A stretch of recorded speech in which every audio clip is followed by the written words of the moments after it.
Hi fellow viewers sa inyong tanan, mayong buntag. Ako si Steve, Steve Hoong, akong full name. Mayong buntag. Kani ang akong video account sa YouTube. This is a purely Cebuano video. Okay. Ang akong topic karong buntaga is kani common ni siya, kabalo na niyo ani.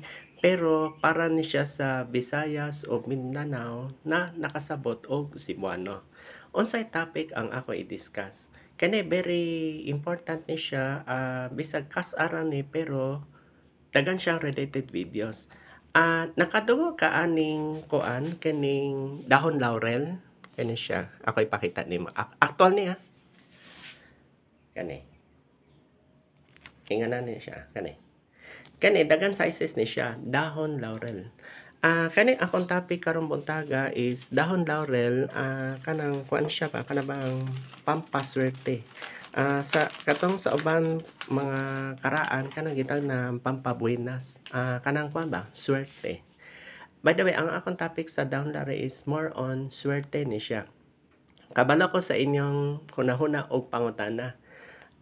Sir Steve, nanay mga video sa YouTube nganong imo pa i-translate Cebuano. Mayong pangutana na. Mani ako itubag.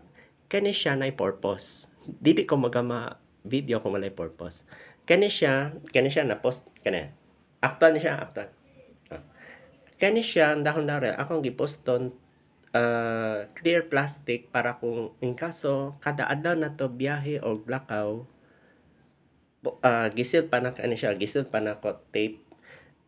Ang purpose ni siya is kada lakan ako whatever happens dili ka mahutdan kwarta. Tinuod gyud na siya. Then kinahanglan usa ka paper bill. Pwede ra 50 peso bill. Manay kuan ako advice ninyo sa uban. Usually ang wallet is daghan sa laki black. Common gyud na siya dark black or black. Sabay gani kuan brown. Nagyapoy black na pagyapoy red. Depende sa kuan. Pero usually ang common sa bahay is black or brown. Depende na sa taste sa tao. Sama na siya. By the way, kani siya na ay nagsuggest. Manay purpose nga nung nihiskot ko dahon laurel sa Cebuano. Actually, sa tinuod, try to observe. Wala pa'y nakagama Cebuano video kabahin ani. Visayas na siya pero kuan siya, purely Cebuano. Para makasabot niyo unsay kuan. Ako pasabot pampabuenas is kuan na siya sa Tagalog pa na siya pampaswerte. Kanang di ka malason ba manay kuan, manay purpose. Kay nay uban no, abi nimo kung magkama kag video na Cebuano, di man sa ingon na hadlock sila kana bang ilang gusto ilang mahibal-an ba kay kung wala sila kasabot Tagalog, mapagos sila mangita translator. So manang ako lang ni supak ini video ha. Tinuod na siya. Walay religion involved kay kinahanglan positive imong hunahuna ba? Positive imong utok. Positive mindset ba? Manay pinaka sentro aning topic aning video. Kay kung sige kag negative, wala gyapon bisa. Pero kani kung positive thinker ka, na-joy positive outcome. Tinod yun na siya. Ako gani nagbutang ko dahon laurel sa left kinanan sa wala left foot, then pari sa medyas, then sole of sapatos. Sa simbahan mo ana po ko mo sole of ko kuan. Ay by the way, basin mga tanan niya unsay ako ibutang sa left foot, pwede ba 5 peso coin or bill? Kinahanglan pili ra ka usa.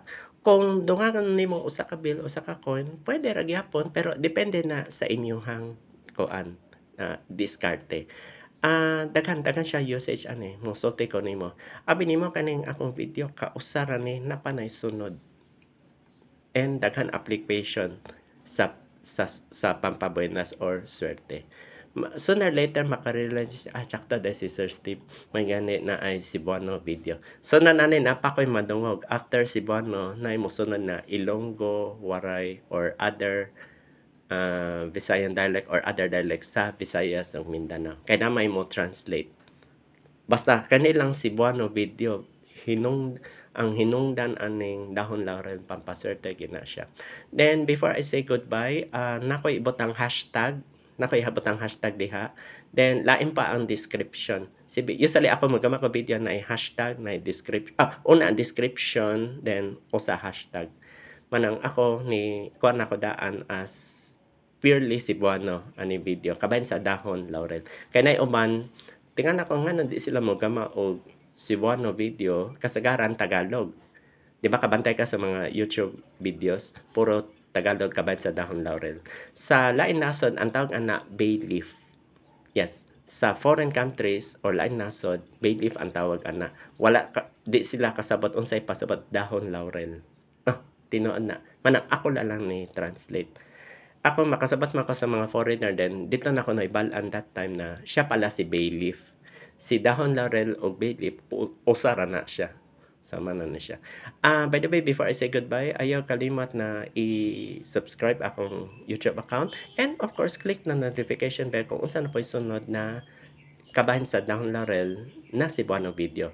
Kani siya para sa Visayas ug Mindanao. Kung dili kasabot Cebuano, please skip the video. Mara dyan akong kaninyo ma-advise kay para kani siya to give chance sa mga viewers na nakasabot Cebuano. Okay? Daghang salamat sa inyong pamati, mayong buntag.